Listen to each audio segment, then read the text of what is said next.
Hi, folks. With Tassus today at your Pushback channel, and thank you for joining this audio live stream. Like many of you, I suppose, the word Hitler, Nazi, fascist occurs daily, multiple times a day throughout the Western world at the moment. Anyone who opposes mass migration or even questions it or points out how damaging it is. You're Nazi, you're Hitler, Gestapo, fascist, swastika. That's straight away that torrent of abuse comes out. It's only directed at white people. It doesn't seem that anyone else can be a Nazi. Straight white men in particular, they're all Nazis, every fucking one of them. Anyone who votes for Donald Trump, Nazi.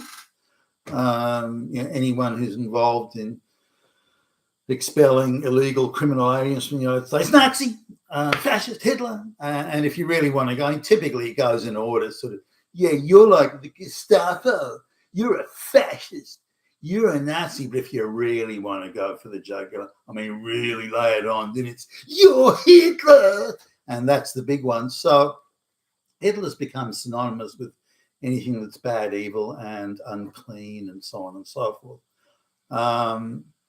And I've looked at sort of various, and there's a lot around how did Hitler come to be and this sort of thing.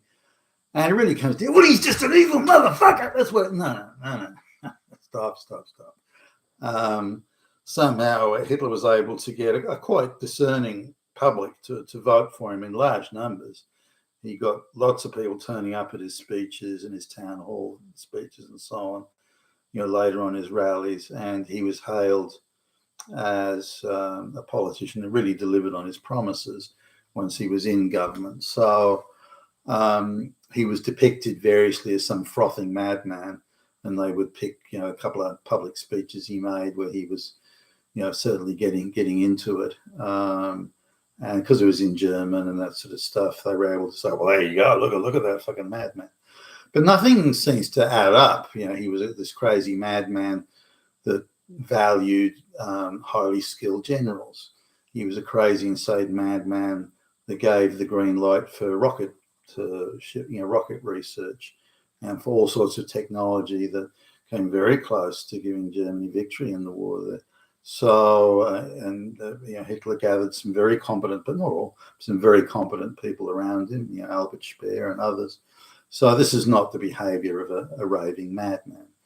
Now, as the war went on and started to go, not so well for Germany, Hitler took on more and more of the decision making, and that did send him, I think, round a twist, just a sheer strain of dealing with that. And by the way, when you looked at the strain that was on Winston Churchill or Stalin or any of the other leaders during the war, then they too were not coping very well under the stress. So Hitler was hardly unusual in that regard.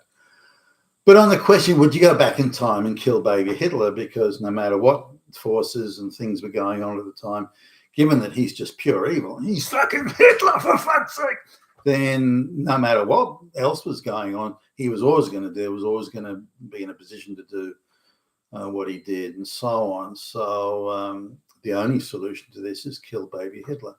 But there are a lot of other forces at work, and this is what I'd like to look at in this essay. So what were the forces that created Hitler and created the circumstances through which he could reach the pinnacle of political power in Germany, and did so, democratically by having policies that the people would vote for? And if you look at the policy platform of the National Socialist Workers' Party, when you abbreviate it, it comes out as Nazi. When you look at the policy platform, it was a pretty good, solid platform. Fixing the roads, getting people back to work, and this, that, and the next thing, and solid stuff. Fixing up the schools so the kids got a good education, revitalizing the agricultural sector. There was a lot of the policy platform was pretty solid, and getting rid of the gay lesbian scene in Berlin, which is many at the time believed it was out of control, transgender stuff and so on. A lot of people wanted that. It was a very small group of people. Stopping all the constant little riots and revolutions by socialist agitators. That was very important for the majority. Only Hitler's platform sort of had those policies and it was believed that he would follow through in those policies, which he did, by the way. But coming back to what created Hitler, so here's this guy, and he's Austrian, by the way. He's not even German, so he fits into the Bavarian scene because the accent in Bavaria and where Hitler came from, Austria, are pretty similar. They all had that Catholic sort of Southern German, Austrian Catholic thing happening, so that was another sort of thing. So Hitler's he won the Iron Cross for bravery in the army, the German army, and so this idea he was a sniveling coward is just simply nonsense. He was a very brave man, and he was a runner, so he must have been pretty fit and agile. That's a job that not many people were putting their hand up for. So during the war, there were sort of rudimentary telephone lines, field telephones, that sort of thing, in the battlefronts. But they were always getting knocked out by explosives and exploding shells, bombs, and everything. So in order to make sure that the officers could get the orders out to the folks on the front line, they would use runners. That's what Hitler did. So he would carry a message, and he couldn't sort of amble along slowly while he thought about the universe. I think he had to run. It was a very demanding job, and there were snipers that were positioned all over the place, and their job was to, if you see a runner, take them out. If you stop orders getting through, then you create all sorts of confusion in the command structure. So runners were prime targets for snipers. And so it wasn't a long-term career job. What can I say? And Hitler was doing that. So, and as I say, he was awarded the Iron Cross for it. So one of the highest awards the German army can give for bravery. So we're talking about a brave and courageous man, not a sniveling coward. Now, there was a gas attack. I don't know whether it was the gas that the British were using, gas shells on that particular part of the front, or the Germans used the gas and then the wind changed direction and blew it back. Not quite clear. But anyway, he was blinded temporarily by a gas. He was in the hospital when the war ended, and he, like many others, believed that the German army had not been defeated in the field. So why had there been an armistice, and why did the German government, why did they tolerate such harsh, brutal terms? And this was the thing, the Treaty of Versailles, it was called, was quite brutal. There was a prevailing attitude in Europe at the time that the loser would pay indemnity to the winner, and the indemnity needed to be, the reparations indemnity needed to be on a scale that would ensure that the other side wouldn't be in a position to wage war for a couple of generations, and thus the lust for vengeance for the previous defeat, that lust for vengeance would dissipate and so on. So that was it. And you even see that in the 1870 Franco-Prussian War, where Bismarck believed that the indemnity the French had to pay would keep them in relative poverty for a couple of generations, such that they couldn't rebuild their armed forces. But that didn't pan out. The French economy actually did quite well, and they started developing their colonies and that type of thing. So anyway, this was the Treaty of Versailles was very harsh, and in order to get reparations sort of quickly, they took a lot of livestock from German farms and a lot of machinery, a whole lot of stuff to sort of begin the reparations process, and demanded very substantial payments. The Germans didn't perceive themselves as guilty of anything other than coming close to winning the war, and this was part of the reason for the very harsh, and everybody accepts this now, the very harsh terms were imposed at Versailles. When the war began, the French and British combined thought they would easily defeat the Germans, if not easily, certainly within 6 months. And they were surprised at the efficiency and the proficiency of not only the German military machine, the quality of their leadership, the quality of the generals, how well trained the troops were, but also the quality of the equipment, the field guns and other bits and pieces. the quality of the machine guns. The machine guns of the British jammed at 10 times the rate the German machine guns did. Things like that, and these things can make a difference.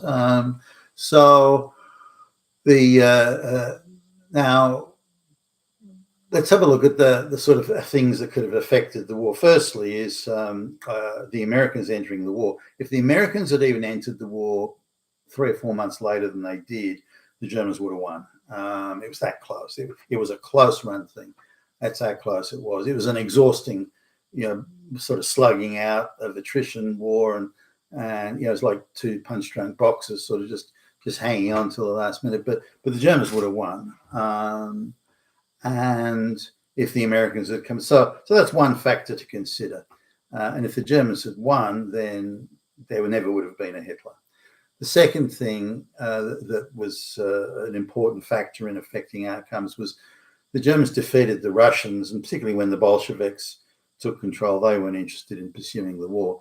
But Trotsky and his negotiators dragged out the negotiation with the Germans for many months, and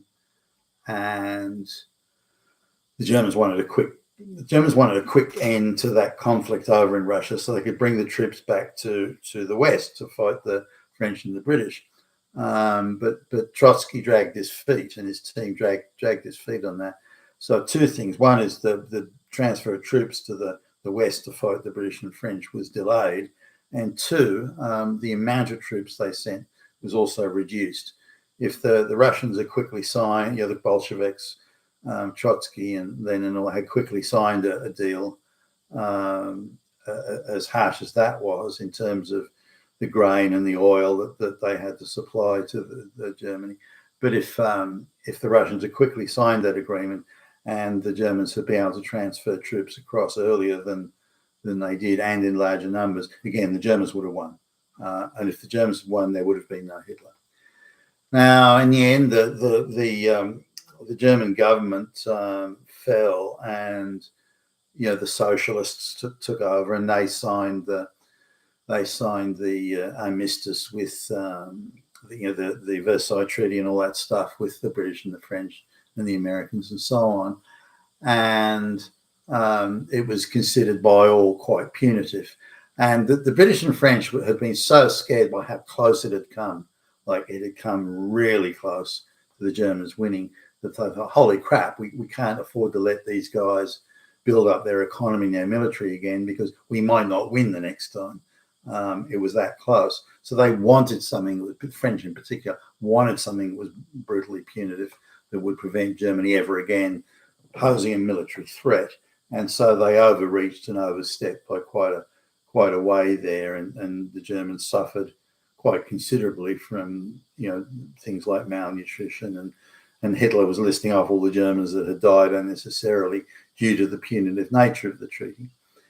Now, had it not been for that treaty, that Versailles Treaty, or its very punitive terms, Hitler wouldn't have existed. So that's another thing. This was very much part of what created Hitler, or created the conditions that produced Hitler. Now, we could go on. After the war ended, Germany was in a very weak state, and they had, they didn't really have a proper functioning sort of police force or anything like that, really. It was that they did get that together in the years to come, but the shock and the trauma of losing the war, and then again the punitive treaty meant that the state, the government, sort of had lost. The Kaiser, the king, the emperor had abdicated. There was now a new parliamentary system imposed on Germany, very unwieldy one, by the way. It was guaranteed to create friction, which again was a part of what gave rise to Hitler. The ineffectiveness and the constantly staggering from crisis to drama to crisis of the German government, the federal government, created the conditions that would produce a strong man such as Hitler. Now, the other thing, again, this was very important, the international sort of Soviets and communists, funded by and supported by Soviet Russia, they believed Germany was ripe for communist revolution. It was always foretold by Marx that the revolution would occur in the industrial states. In reality, communist revolutions occurred in the agricultural peasant economies, such as Russia and China and Cambodia and so on. But it was perceived by Marx, at least, that it would be, and this was an article of faith among communists, that it would be in the industrial. So they figured Germany was weak and crisis-ridden and so on, and a very industrial, advanced industrial. So they figured this was the international communist groups figured this was where the revolution would take place, and they saw Germany as a real jewel in their communist crown. And so there were endless amounts of communist uprisings, attempted coups, and communist street gangs, and any and every attempt the communists were using to destabilize the tottering German state at the time. And this alarmed a lot of people, including the leftovers from the German army, and they were very concerned that Germany would have a revolution. So they thought we've got to create our own, because the communists have got all these street goons to run around, a bit like they do in Minneapolis at the moment in the United States. All these street thugs and agitators and troublemakers and stirrers. It was the same in Germany back at that time, and so the government, what there was of it, and this was even sort of outside of the government to some degree, but we've got to have our own street army. We've got to fight these communists in the street. They're running riot all across the street. They're intimidating public officials. Beating up town mayors, slapping around politicians. Going to judges' houses and threatening the judges. You better make this verdict or else.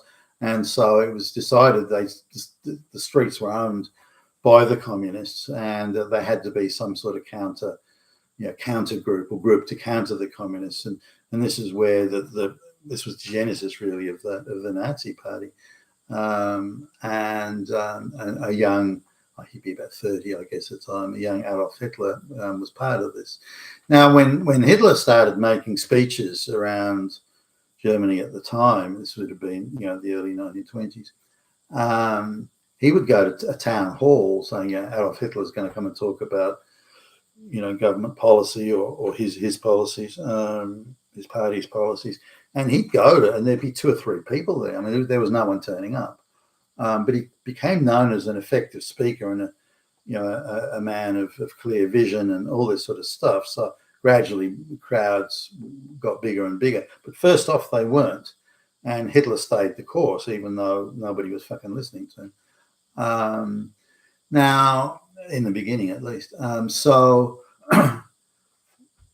when the 1923, or a little bit earlier than that, but around that time, that's when the hyperinflation took off.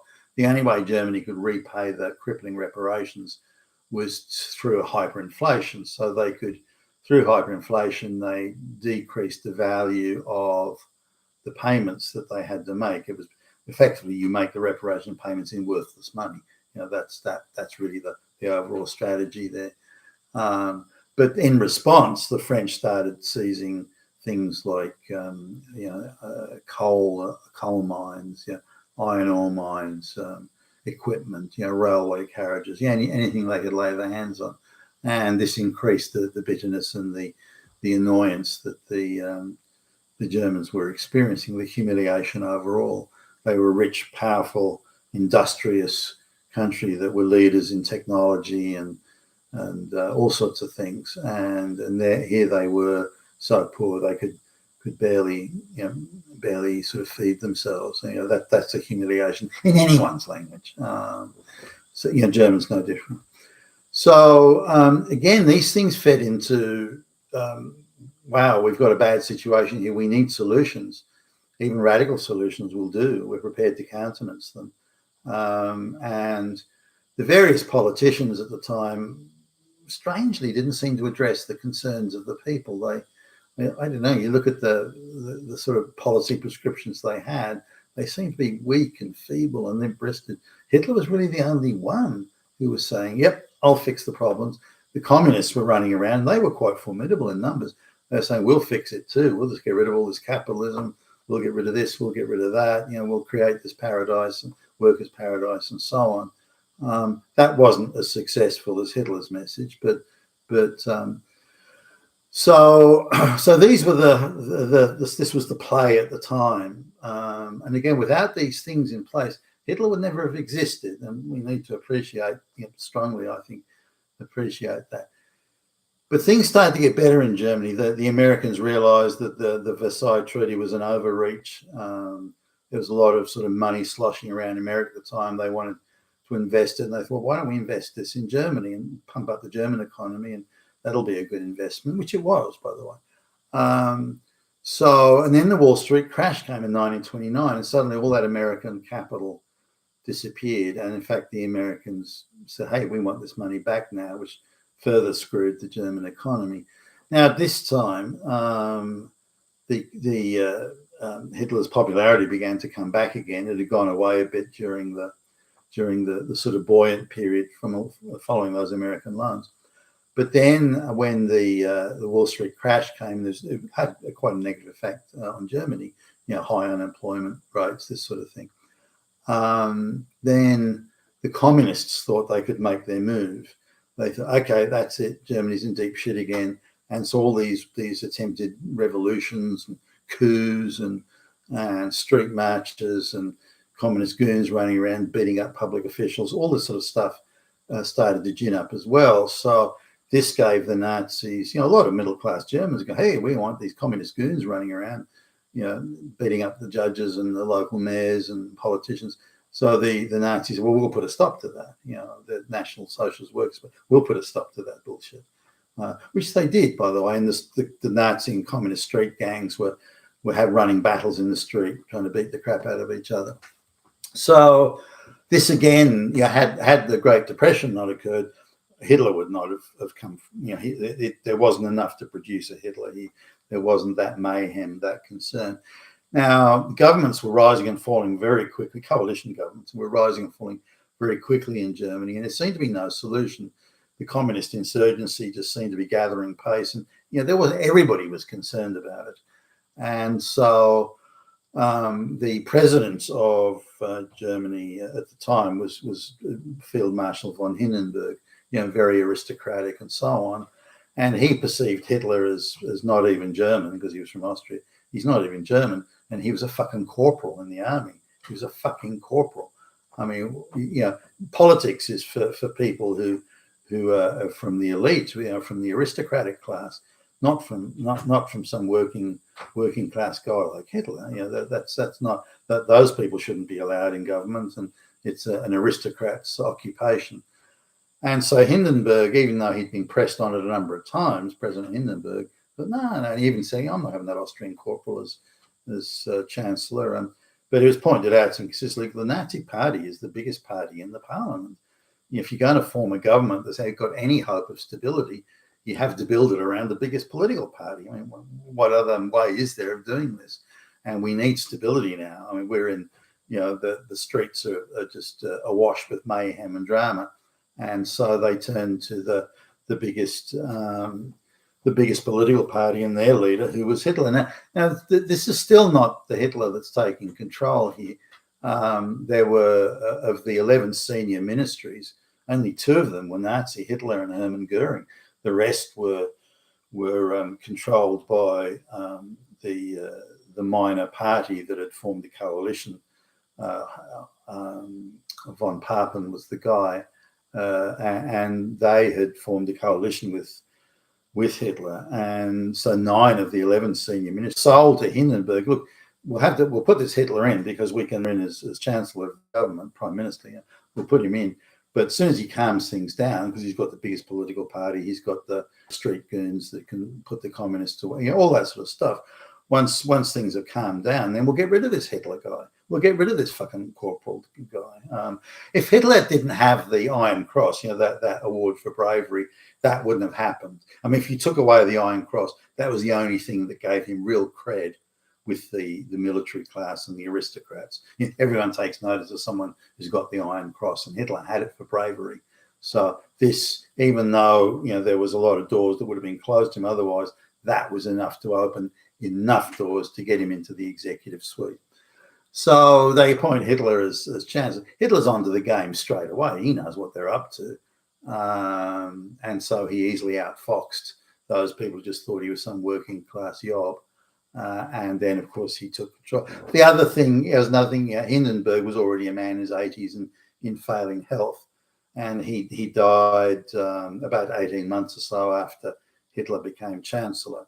Now, Hitler was very respectful and deferential to Hindenburg as the president. But as soon as Hindenburg died, Hitler fused the two offices together, that of president and that of prime minister, and just used the German term of leader, which is a widely used term at all, at all levels. The guy in charge of the factories, the leader, a Führer, and the guy in charge of the platoon is the Führer, and so on. So it's a widely used German term and not exclusive or unique to Hitler or the office that he held. In fact, if anything, it's quite a modest title that he gave himself, given the fusion of those two offices. So this is, if Hindenburg had lasted for another couple of years, if he'd been a slightly younger man again, I don't think Hitler would still be in the job. He'd have been dismissed and someone else put in there. And so that's another key thing. So a whole lot of doors had to line up for Hitler to make it into being in charge there in Germany. Now, that doesn't mean he didn't have the right sort of policies. He did. And ultimately, if we took away his policies, then he wouldn't have got in. He had the right policies that people would vote for. And this is something that gets forgotten. And it irritates me. I'm going to fix the roads. Hey, good, tick. I'm going to fix the education system so our children get a good education. Tick. I'm going to, fix the this and that. I'm going to make sure everyone's got a job. Tick. I'm going to get the factories working again. Tick. And so on and so forth. I'm going to do a lot of public works. Tick. On and on it went. And Hitler had the policies. The other parties, political parties, didn't have the policies that the people wanted to vote for. And so this needs also to be recognized. Whatever you may or may not think about what the Hitler and the Nazis did later on, then it's still, he had the policies that people would vote for. And finally, I think the last vote that the Nazis had before Hitler became chancellor, I think they had something like 44% of the vote. Now 44%, well, that's not even half, But in the fractured politics of Germany at the time, where you've got a million political parties competing for the thing, 44% was huge. It was stratospheric in terms of the relative numbers that were going on at the time. And the coalition partner he had, I think, had about 9%. I think it was. This is von Papen, and so they met the 53% threshold that was the minimum vote numbers you had to have to form government. So when we look at all these things, a lot of things had to be in place. If any of these things had not been in place, there would have been no Hitler, and that's something that I think is important to understand. You've been with Tacitus today, your Pushback channel. Thank you for listening.